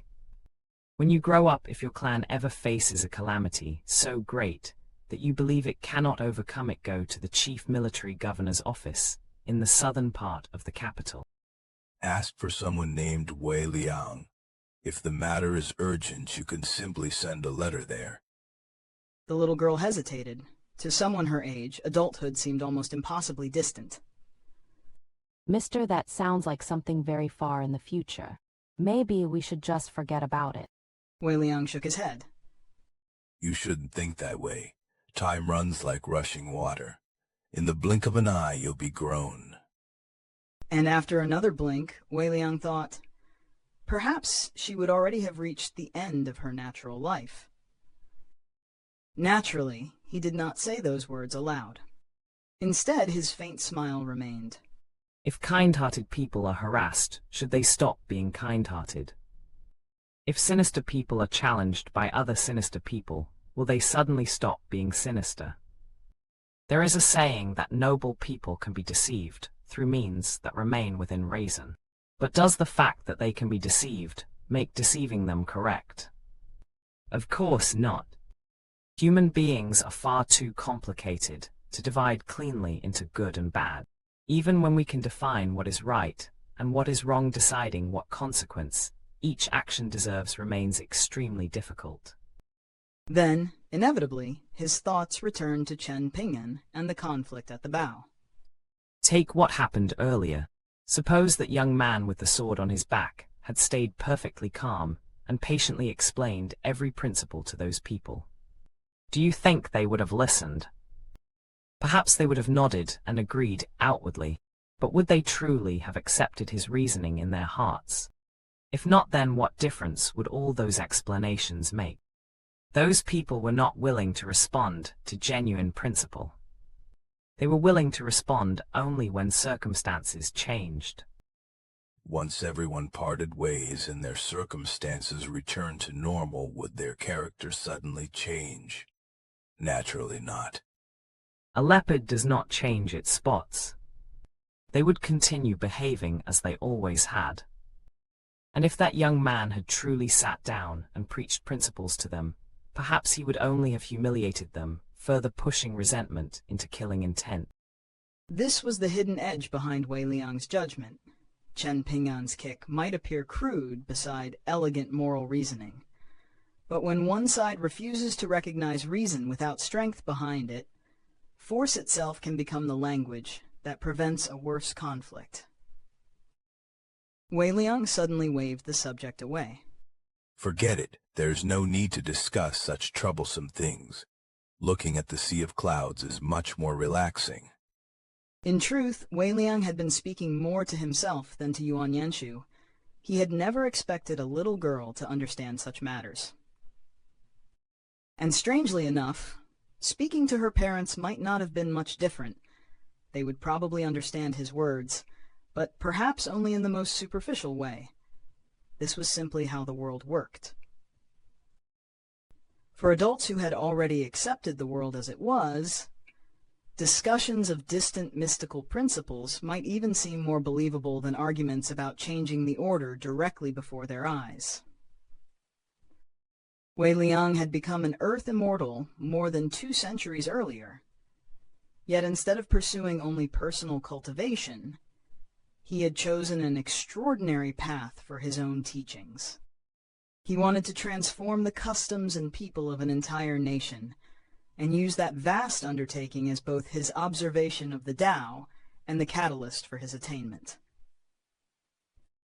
Thus, long ago, under the name Wei Qian, he had traveled to the southeastern reaches of the eastern treasured Vile continent, and assisted the founding emperor of the Azure Phoenix Nation in building his country. Generation after generation, Wei Liang then helped successive emperors establish and strengthen the rule of law. Before the great debate between Buddhism and Taoism, he had never relied upon his earth immortal cultivation to directly suppress officials or cultivators within the Azure Phoenix Nation. That restraint was precisely what made his path difficult. An earth immortal could crush resistance in a day. Wei Liang instead wanted laws and customs strong enough to endure even when his own supernatural power was absent. The work was exhausting. It consumed years, decades, entire reigns. Progress was painfully slow. Worse, much of what he built had once been undone under the rule of 2 different emperors. Wei Liang had been deeply disappointed. Eventually, he rose to leave. Before departing, he gave Yuan Yanshu only one final reminder. The matter of the letter and the chief military governor's office should remain secret between them. Then Wei Liang disappeared into the distance. Only after he was gone did Yuan Yanshu's parents and the clan's elderly guest elder hurry over, asking what the mysterious immortal had discussed with her. Yuan Yanshu did not dare conceal the ordinary parts of their conversation, but she desperately wanted to honor her promise and hide everything concerning Wei Liang, the emergency letter, and the chief military governor's office. Unfortunately, she let one small detail slip. The experienced guest elder caught it immediately. Her parents and the elder began questioning her with warm smiles and carefully concealed eagerness. Yuan Yanshu struggled with herself for a long time, caught between the promise she had made and the relentless persuasion of her family. In the end, she yielded and revealed everything. The old guest elder was delighted. Lowering his voice, he immediately discussed the matter with Yuan Yanshu's father. That man must be a cultivator or guest elder, connected to the chief military governor's office. He may even be one of Chief Military Governor Wei's favored subordinates. To the elder, the conclusion was obvious. The Yuan clan had encountered tremendous fortune. But he was experienced enough not to become reckless. He warned Yuan Yanshu's father that immortals from the mountains often possessed strange and unpredictable temperaments. Ordinary social customs could not be applied to them. Do not gild the lily. Don't rush to the chief military governor's office to offer thanks. Doing so may only ruin this opportunity. The Yuan clan should behave as though we know nothing. Yuan Yanshu's parents were thrilled. To a second-rate clan in the capital, even a faint connection with the chief military governor's office could carry enormous significance. But beside the railing, Yuan Yanshu crouched quietly with her spirits sinking. Her family saw fortune. She only remembered that she had promised a handsome immortal to keep his secret, and had failed. Far away, Wei Liang released a soft sigh. It was a tiny matter. He was not truly disappointed, and he certainly would not break his promise merely because the little girl had failed to keep hers. Even if the Yuan clan never sent a letter to the chief military governor's office, Wei Liang would still help that second-rate capital clan once in the future should disaster truly descend upon them. But there was no pleasant surprise either. Yuan Yanshu had just lost a fated opportunity.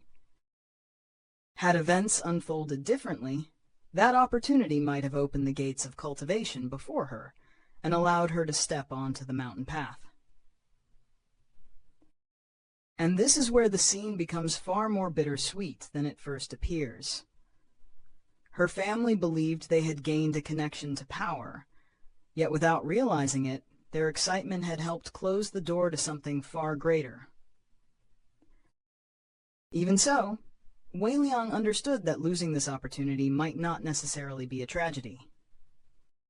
In this world, simply living peacefully until old age was already difficult enough. Entering the mountains was another matter entirely. To cultivate was to step beyond ordinary life, to walk farther from mortal safety, and eventually to challenge the heavens themselves. Good people could die, evil people could die. Talent alone guaranteed nothing.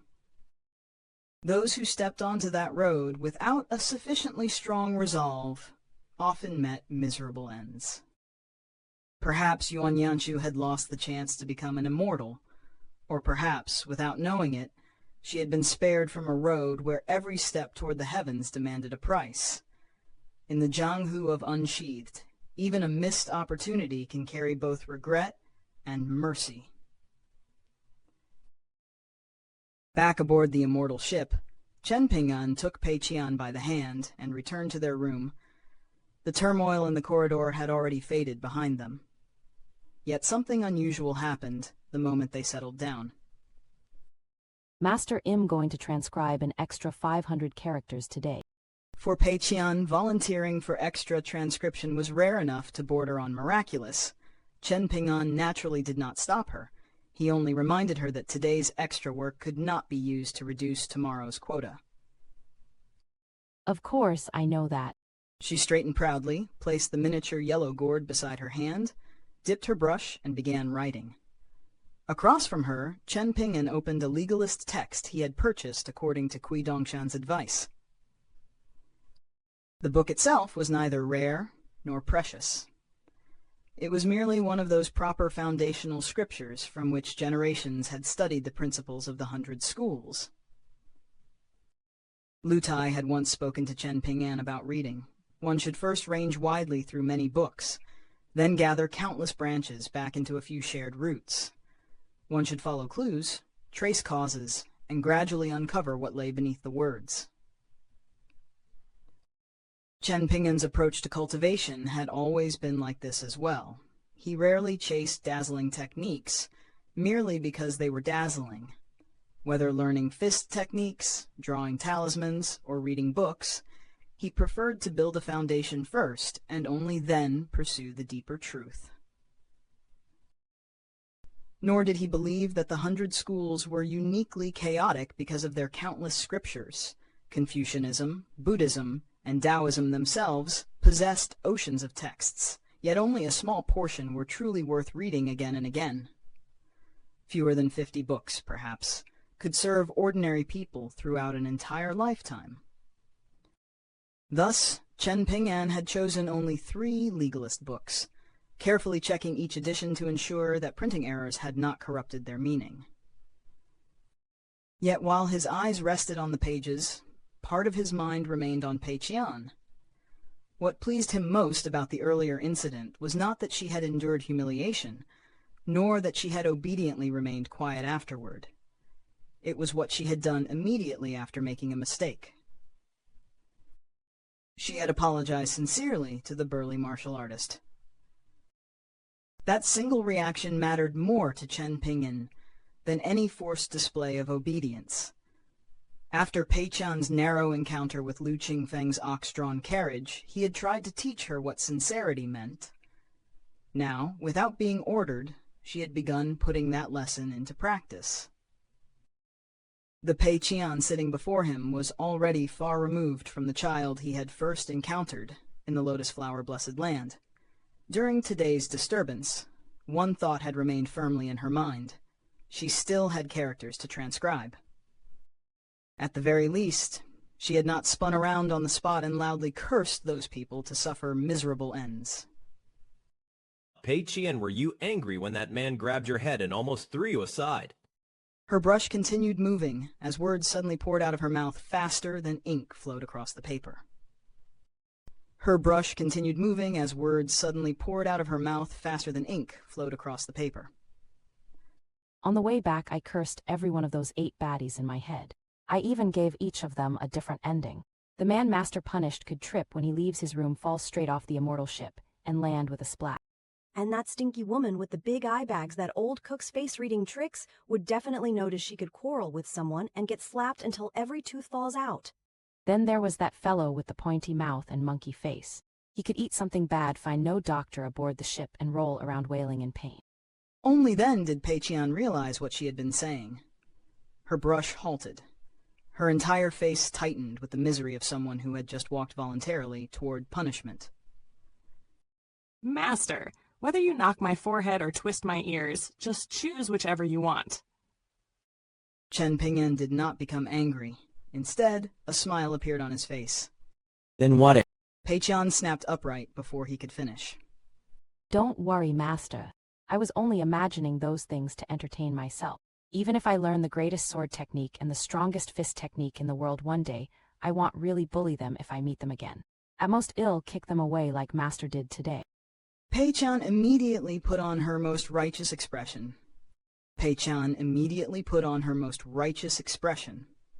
Because I'm Master's disciple, and I'm your opening disciple. If I lower myself to their level, wouldn't I embarrass my master? Besides, what happened today wasn't that serious. I got kicked and knocked around plenty when I was little. But now I'm rich and I can even count as half a member of the cultivation world. So now I'm extremely generous and magnanimous.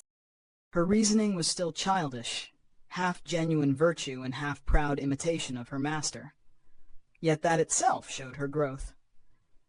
Pei Qian had not erased her temper. She was learning how to restrain what she did with it. At that exact moment, Zhu Lian entered together with Shi Ru. Hearing Pei Qian's grand declaration, the old cook raised his thumb without hesitation. Gallant heroine Pei Qian is becoming increasingly skilled at flattering people. Pei Qian did not even bother looking up. She was in an excellent mood and decided that arguing with the old cook would only lower her own status. Chen Ping'an, however, already understood what would happen next. Those people will come here to apologize soon. Stop them for me and send them away. Master, why not meet them and explain the principles to them? You don't understand shit. Strangely, Pei Qian did not retaliate. She merely grinned to herself. Back on the little road outside the lion garden, she had once played a ridiculous guessing game with Zhu Lian and Shi Ru. As far as she was concerned, this proved beyond doubt that the old cook was the one who understood nothing. Zhu Lian stood beside her and examined the characters on the page. She had most likely learned her handwriting from Chen Ping'an. It was still rough, but at least it could now be called proper and legible. If young master meets those people and patiently teaches them the principles, they will certainly nod, apologize, and promise never to repeat their mistake. But once they turn around and leave, things may change. They might start boasting that they know young master. They might even treat this encounter as something worth showing off. After leaving this immortal ship, they could tell everyone they have a sword cultivator friend. And everyone aboard could confirm that they really did meet young master. Once that reputation spreads, would other people not become wary of them? Do you still think that is a trivial matter? Pei Qian finally looked up, completely baffled. How did they suddenly become friends? Aren't we enemies? Zhu Lian sat down, his tone turning calm. We know that. The cultivation world does not. This was the darker side of reputation in the martial world. A meeting could become a connection. A connection could become borrowed prestige. And borrowed prestige, repeated often enough, could become a weapon against people who had never met Chen Ping'an at all. Refusing the apology was therefore not arrogance. It was cutting off that possibility at its root. Pei Qian slapped the table in outrage. How is the cultivation world this screwed up? Keep transcribing. Try to finish in one stretch. It's better not to lose concentration halfway through. Pei Qian nodded and lowered her head again. And sure enough, it did not take long. Pei Qian nodded and lowered her head again. Knock, knock. Zhu Lian opened the door. There was no lecture, no courteous exchange, no complicated negotiation. His foot flashed out, and the martial artist standing closest to the doorway was sent flying. Piss off. Don't disturb my young master's peace. If anyone comes here again, I'll smack them to death. The group instantly paled. They bowed, apologized repeatedly, and fled down the corridor without daring to linger. Nearly half the doors along the corridor had opened. Many passengers had been waiting to see whether blood would spill, or whether the confrontation would transform into one of those moving tales of reconciliation that the cultivation world loved to repeat. Instead, Zhu Lian had ended everything with one kick and one threat. The spectators were almost disappointed. A few vagrant cultivators, however, secretly felt much better. Had those crude martial artists truly converted disaster into fortune and established a relationship with this astonishing young sword cultivator, jealousy alone might have gnawed at them for days. There was something almost absurdly human about the scene. The same people who had come hoping for drama would have resented the offenders if they gained an opportunity from it.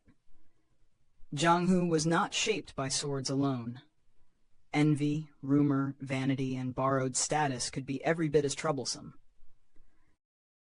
Inside the room, Chen Ping'an had already returned his attention to Pei Qian's writing, quietly checking whether she had made any mistakes. Shiru watched him for a long while. An inexplicable thought surfaced in her heart. After existing as a yin entity for several hundred years, had she somehow wasted all of that time? Chen Ping'an was not even 20 years old yet. How could someone so young already see through so many twists of the human heart? Chen Ping'an finally turned toward her. Is something wrong? You've been staring at me for quite a while. Shiru shook her head, suddenly embarrassed. But when she noticed Chen Ping'an's increasingly strange expression, she became worried that he might misunderstand why she had been staring. Unease mounted until she abruptly stood and walked out. Chen Ping'an remained completely baffled. Being stared at for so long by someone wearing Du Mao's appearance had already made goosebumps rise across his skin. Zhu Lian found the entire scene deeply entertaining. Young master is truly a dragon among men. Once the women of the world encounter someone as remarkable as young master surely they'll all be unable to look at anyone else. Chen Ping'an sighed. Zhu Lian, sometimes your flattery is genuinely worse than Pei Qian's. Naturally, Pei Qian was born with talent for flattering others. This old servant had to rely on years of bitter training. Without raising her head from the page, Pei Qian finally issued her warning. Just you wait, old cook. I only have 125 characters left. Prepare yourself. Once I'm finished, Yao'll face my wrath. Oh, and what will you do? Compete with me in eating filth, or compete with me in cursing? Chen Ping'an could no longer bear to listen. He simply turned away from the ridiculous pair and retrieved two extremely valuable objects: the day and night wandering deity, true body talisman, and the Dragon Palace jade pendant. Li Baozhen had already unlocked both treasures, and Chen Ping'an did not know how to seal them again. Because of that, spiritual energy continued to leak from them. Fortunately, the loss was almost negligible compared with the immense reserves inside. It was like digging a narrow ditch beside the vast lake surrounded by reeds outside the lion garden. Water was indeed escaping, but the lake itself remained enormous. This also revealed one of the major weaknesses of talismans made by pure martial artists. A martial artist's talisman was like boiling oil or the turning of the four seasons. Once its momentum began, it could not be preserved forever. If it was not used in time, its power would gradually fade. A chi refiner's talisman, by contrast, resembled a flowing stream or a carefully maintained immortal abode, capable of preserving its vitality for far longer. Zhang Clan studied the two treasures and clicked his tongue in amazement. I can't see anything extraordinary about that jade pendant, but this precious talisman from the Li clan's second young master, could it be considered an immortal treasure among immortal treasures? Chen Ping'an nodded. The talisman branch is one of the great branches of the Daoist sect. Its countless transformations all correspond to heavenly principles. Once someone truly masters those methods, traveling the world becomes far less dangerous. Even against sword cultivators who consume immense wealth and possess terrifying destructive power, talisman cultivators have methods such as dry well talismans and sword-suppressing talismans that specifically restrain them. That alone is already impressive. Most chi refiners fear powerful sword cultivators the way prey fears a predator. Talismans can also suppress ghosts and deities. That's why ordinary cultivators usually carry a few for emergencies. Naturally, how many they carry and how powerful those talismans are depends entirely on how wealthy they are.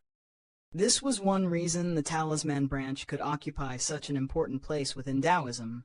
It did not necessarily overpower every path head-on. Instead, it possessed answers, specialized counters for swords, ghosts, deities, formations, and countless strange dangers. Preparation itself became a form of strength. Chen Ping'an then noticed Zhu Lian staring at him. During the battle at the Lion Garden, Chen Ping'an had not merely used gold ink to draw new talismans. He had also thrown out a large number of precious high-grade talismans that clearly had stories behind them. He'll tell you and Pei Qian those stories after we reach Downtrodden Mountain in Dragon Spring Prefecture. Put simply, those talismans were the main reason I chose not to kill Li Baozhen. That sentence quietly revealed how much unseen history still stood behind Chen Ping'an's decision. Sparing Li Baozhen had not been simple softness. The treasures and talismans tied to that encounter carried consequences and connections. Chen Ping'an was not yet prepared to explain. Zhu Lian did not press him.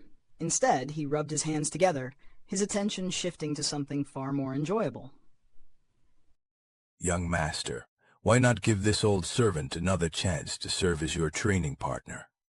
Chen Ping'an closed his book and stood. You can hit harder this time. There's no need to worry that I can't endure it.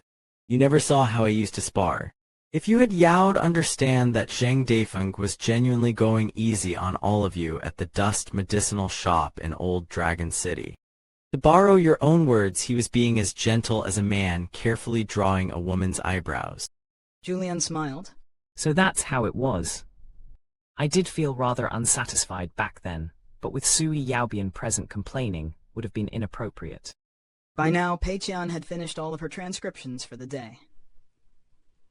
You should return to your room. Otherwise, you're going to start yelping in surprise once we begin. Chen Ping'an said nothing more.